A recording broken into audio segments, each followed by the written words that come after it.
Another day, another basketball stories na naman ang pagkikwentuhan natin. At ngayon nga, yung balitang 3-team trade ngayon ng Los Angeles Lakers. At ang balitang pagkuha ng Golden State Warriors sa kanilang dalawang bagong player. Isa nga sa mga sinisisi ngayon ng Los Angeles Lakers sa kanilang pagkatalo ay si Rui Hachimura na nagkaroon ng cardio game sa hindi niya dito pagtatalan ni isa mang puntos.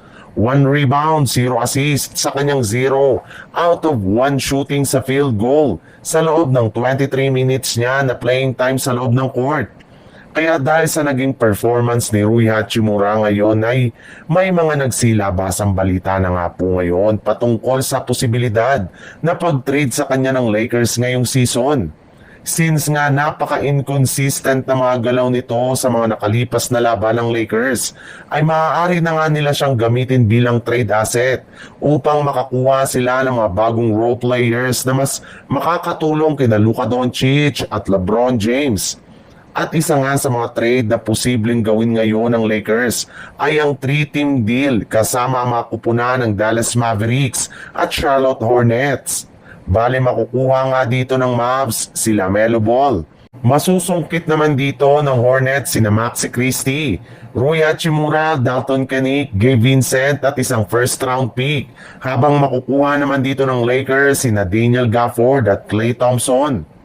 Sa ibang balita naman, matapos nga na magtamo ng injury at nawala si Stephen Curry sa lineup ng Golden State Warriors, ay ilang mga move na nga ang ginagawa ng kanilang front office para lamang mapuna ng kakulangan ngayon sa kanilang team.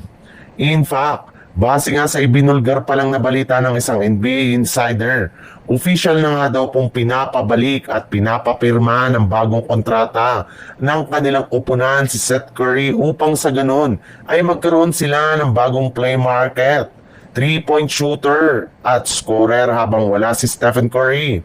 Sa ganyang paraan nga ay hindi sila magkakaproblema sa kanilang backcourt. Bukod rin dyan, ay official na rin naman niyang pinabalik ng team sa kanilang lineup si LJ Cryer na pinapirma rin naman nga nila ng 2-way contract ngayong araw.